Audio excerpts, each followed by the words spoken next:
ભક્ત ગોરા કુંભાર। તમે બધા ઈચ્છો છો તો મને કઈ વાંધો નથી। આ રહી હકે છે આપણા ઘરે થોડાક દી। તુલસી વહુ, તમે એને હાચવો હો, હું બહાર જઈને આવું છું। બેન, તમે હવે નિશ્ચિંત થઈ જાઓ, અમે તમારી સાથે છીએ। તમે મારા બેન સમાન જ છો અને હવે સહેજ પણ ગભરાતા નહીં। હું તમારા ઉપકારનો બદલો કઈ રીતે વાળીશ? તમારો ખૂબ ખૂબ આભાર બેન। આભાર તો હરિનો માનવાનો, આપણે તો નિમિત્ત માત્ર છીએ। હાલ બેન, તને હારા કપડાં આપું। તું બિલકુલ ચિંતા ન કરતી, આને તારું જ ઘર સમજજે। આવો, અંદર આવો।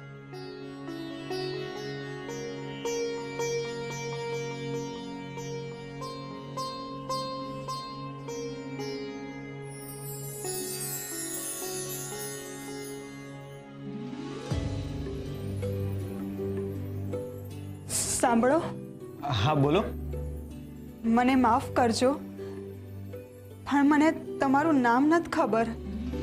ગોરા।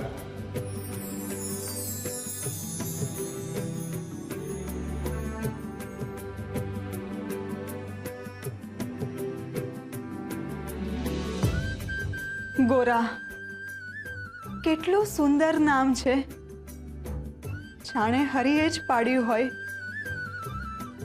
ગોરા ભગત।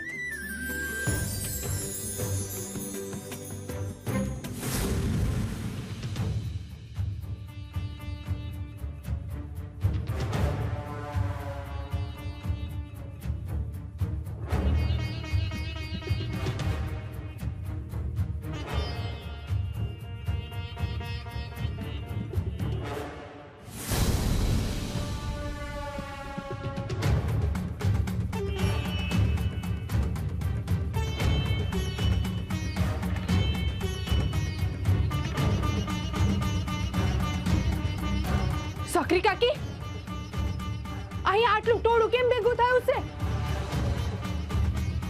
પૂછ્યું છે કે પૂજારી બાપા ગયા કે હું? ના ના, એવું કાંઈ નથી। હમણાં જ વૈદજી તપાસ કરીને ગયા છે। તા અહીંયા હું કરો છો? ઉમરા પર મીઠું કેમ નાખો છો? વૈજી હું કહીને ગયા છે? હા, વૈદ્ય કહ્યું છે કે પૂજારી બાપાને રક્તપિત્ત થયો છે, એટલે આખા ઘરના ખૂણે ખૂણે મીઠું નાખવાનું છે। હાય હાય, હું વાત કરું છું, પૂજારી બાપાને આવી બીમારી થઈ ગઈ છે? બિચારા બહુ હેરાન થાય છે, એમનો એક હાથ તો હલતોય નહોતો। પણ આ મીઠું નાખવાથી એમનો રોગ મટી જાય સકરી કાકી? મટશે કે નહીં એ તો નક્કી નહીં, પણ આ મીઠું નાખીએ ને તો આ રોગ ઉમરાની બહાર ના જાય। આ રોગ ગામમાં ન ફેલાય ને, એટલે આ બધું કરી રહ્યા છે। હું કયો છો સકરી કાકી, આ આટલી ગંભીર બીમારી છે? જો ધ્યાન ન રાખીએ ને તો આ રોગ આખા ગામને ચપેટમાં લઈ લે। આટલો ચેપી રોગ છે આ રક્તપિત્ત? ચેપી તો છે જ, ધ્યાન રાખજો। વૈદજીએ કીધું છે કે એમની પાસે કોઈ આવે નહીં, કન રોગ એમને લાગી જાય। ના ના, મારે ન જવું એમની પાસે। તમારે નાખો ગુનો ભરી ભરીને મીઠું, પણ આ રોગ બારણાની બહાર ન આવવો જોઈએ। હરે કૃષ્ણ, હે નાથ, મને બચાવજો।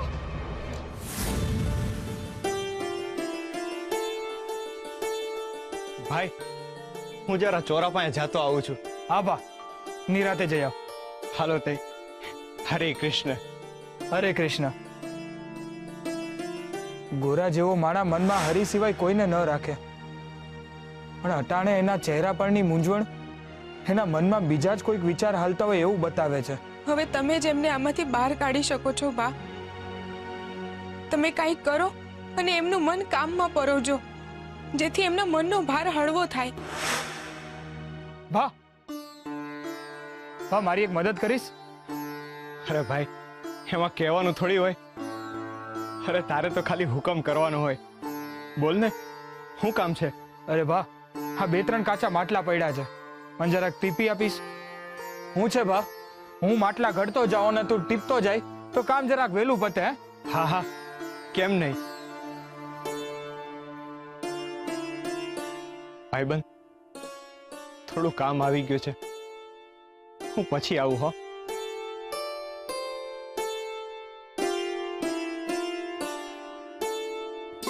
હાલો ભાઈ, તમે માટલા ઘડવા માંડો, હું ટીપવા માંડું. હા.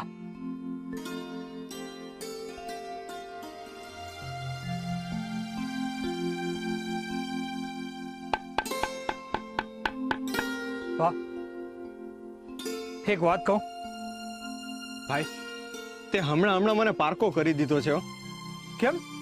કેમ હું? આપણે ભાઈઓ છીએ, આપણી અંદર એક જ લોહી વહે છે ને. તું હંધી વાત કહેતા પહેલા મને હું કામ પૂછે છે? અરે મારા જીવતર ઉપર તો તારો અધિકાર છે, તારે પૂછવાનું નહીં, સીધે સીધું કહી દેવાનું. બોલ બોલ, હું કહેતો હતો? વાહ, તું જ્યારથી અહીંયા આવ્યો છે ને ત્યારથી તારા ચહેરા ઉપર શાંતિ દેખાય છે, અને તારો આ શાંત ચહેરો જોઈ અને મને શાંતિ વળે છે. જો ને અત્યારે તારા ચહેરા ઉપર કેટલું સ્મિત છે. હે, નહીતર તું ચોરા ઉપર જ્યારે રડતો હતો ત્યારે તને જોઈને મારો જીવ ઊંચો નીચો થઈ ગયો. હું કરું હું ના કરું મને કઈ સમજાતું જ નતું. ગોરા, તું રડતો તો હું કામે? વાહ, મને એવું લાગે છે કે તું મારાથી કોઈ વાત છાની રાખે છે.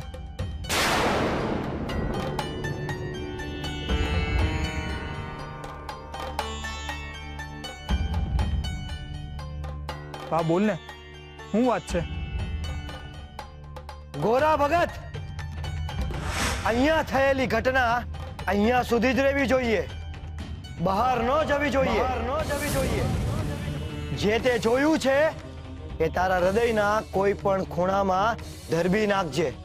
જો આ વાત બહાર નીકળી તો તારો જીવ બહાર નીકળી જશે. નહીં, આ વિશે હું અત્યારે કાંઈ વાત નહીં કરું. વાહ, વાત મનમાં ને મનમાં રહીને તો એ વલોપાત સર્જે, એને વેવા દેવી જોઈએ, નહીતર મનમાં ને મનમાં એ તને મૂંઝવશે. બા, તારી વાત સાચી છે, પણ વાતું શબ્દો જ બની ન થકતા. નહીં, હું અટાણે કાંઈ કહી નહીં શકું. જીદી હરી સાચો સમય સૂચવશે ને એ દી જ હું કહી શકીશ. એટલે નક્કી તું મારાથી કોઈ વાત છાની રાખે છે? બોલ ને બા, મને અજંપો થાય છે. હાય હાય, ધ્યાન રાખજો બાપા, ધ્યાન રાખજો. ગામમાં ભયંકર રોગ આવ્યો છે, ભયંકર રોગ. થોડી ગફલત કરી છે ને તો મોત આંગણામાં નાચશે, એટલે ધ્યાન રાખજો. હો, અરે પણ થયું શું છે? કોનાથી ધ્યાન રાખીએ? ખબરદાર, જો પૂજારી બાપાની શેરીમાં પગ મૂક્યો છે તો ઘરમાં પહેવા નહીં દો. હો, પૂજારી બાપાના ઘરે મોત ભમે છે, મોત.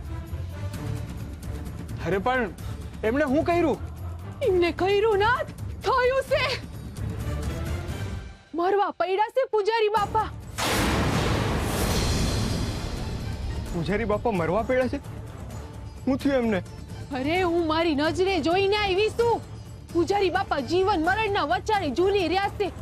રક્તપિત્ત થયો છે એમને.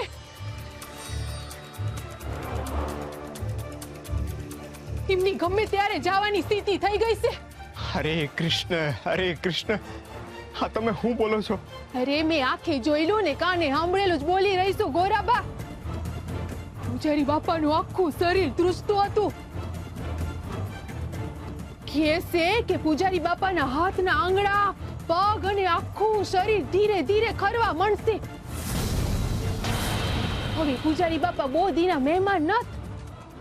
એટલે પૂજારી બાપા કોઈ દી હરિની આરતી નહીં કરી શકે? અરે ગોરાબા, તમે હરિની આરતી તો બહુ મોટી વાત કરી નાખી. અરે એ તો હરિને હાથ જોડી હકે એમ નત. અરે હાથ જોડવાની વાત તો દૂર, એ ઘરની બહાર નીકળી હકે એમ નત. અને જો એ ઘરની બહાર નીકળશે ને તો આખું એ ગામ સમસાન થઈ જશે, સમસાન.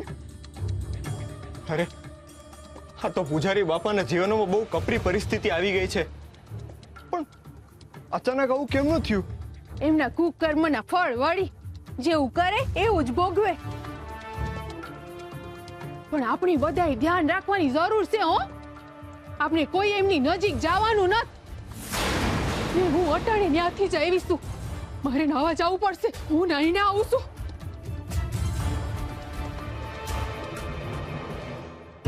ભાઈ, જો કોઈ એમની પાસે નહીં જઈ શકે, હા માંદગીમાં એમની સેવા કોણ કરશે? એ બચારા તો વધારે તકલીફમાં મુકાઈ જાય. ને ભાઈ, જો એમના હાથ નહીં હાલે તો એ જમશે કેમ ના? ના ના, એમને આવી સ્થિતિમાં એકલા મૂકી દઉં ને તો પાપ છે. મારે એમની સેવા કરવી જોઈએ. હરી ખુશ થાય. વાહ, હા તો તારી લાગણી અને ભાવના છે, બાકી આ શક્ય નથી. પૂજારી બાપાને રક્તપિત્ત થયો છે, એ એક ચેપી રોગ છે અને એનો કોઈ ઉપચાર નથી બા. અને તું એમની ત્યાં સેવા કરવા જઈશ ને તો તને ય રોગ થઈ જશે અને પછી આખા ગામને લાગી શકે છે.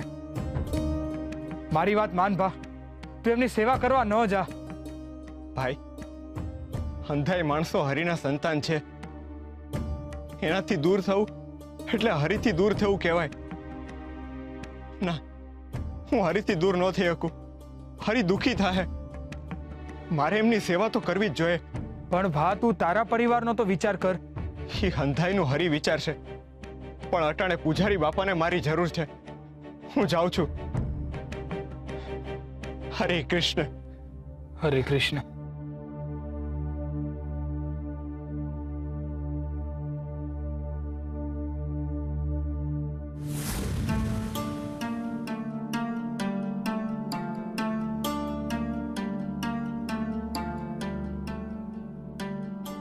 અરે વાહ, મારી સાડી તો તારા પર ખૂબ શોભે છે.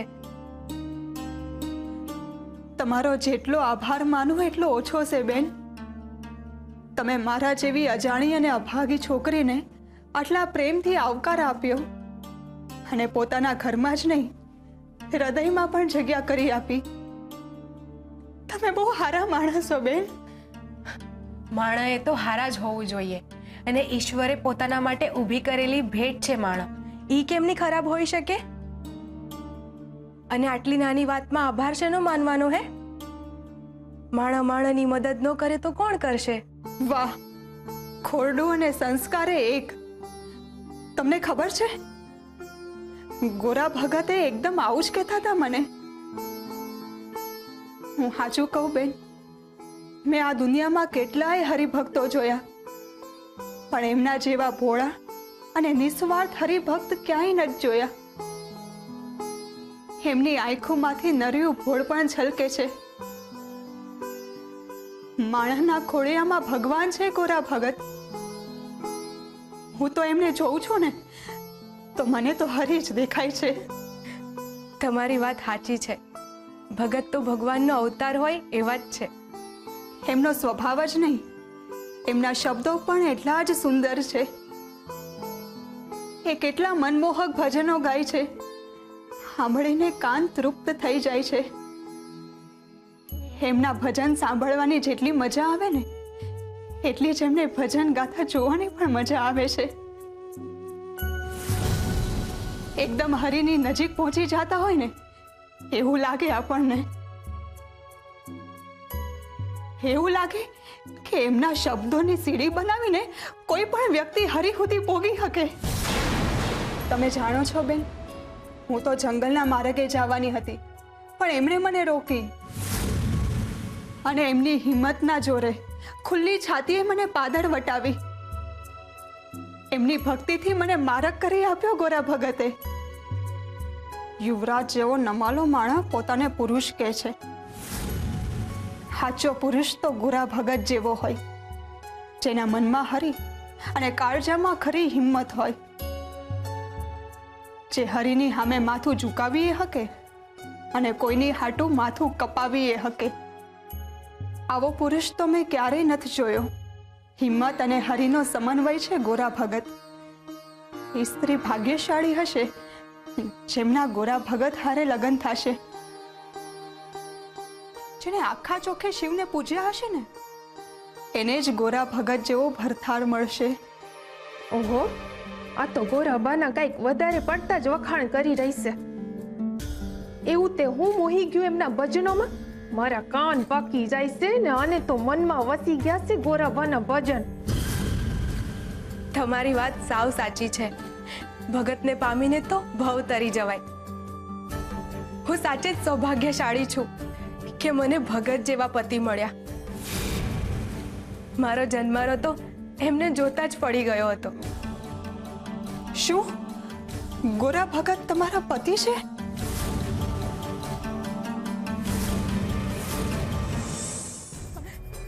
હા, અમારા લગ્નને 4 વર્ષ થયા, પણ આજ દી સુધી એ મારી સામે ઊંચા અવાજે નથી બોલ્યા ને મારી સામે તું તારી એ નથી કરી.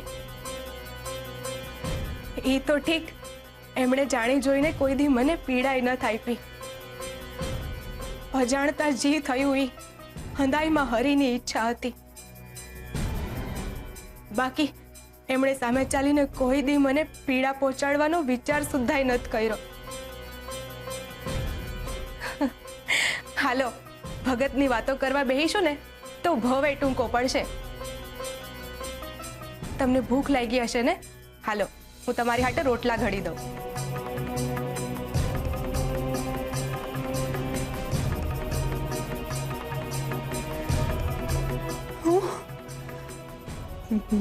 ગોરા ભગત પરણેલા છે?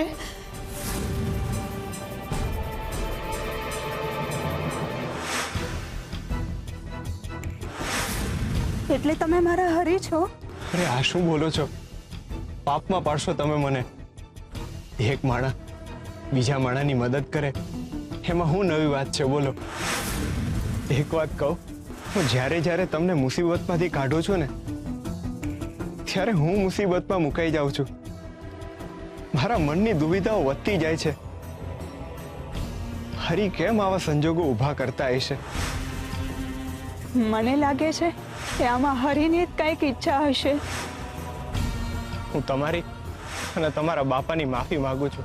અરે, અમારી માફી હું કામ? હા, તમને અમારા ગામમાં આટલી બધી તકલીફ પડી. હા, અમારા ગામના યુવરાજે તમને ને તમારા બાપને આટલી બધી તકલીફ આપી ને એના માટે.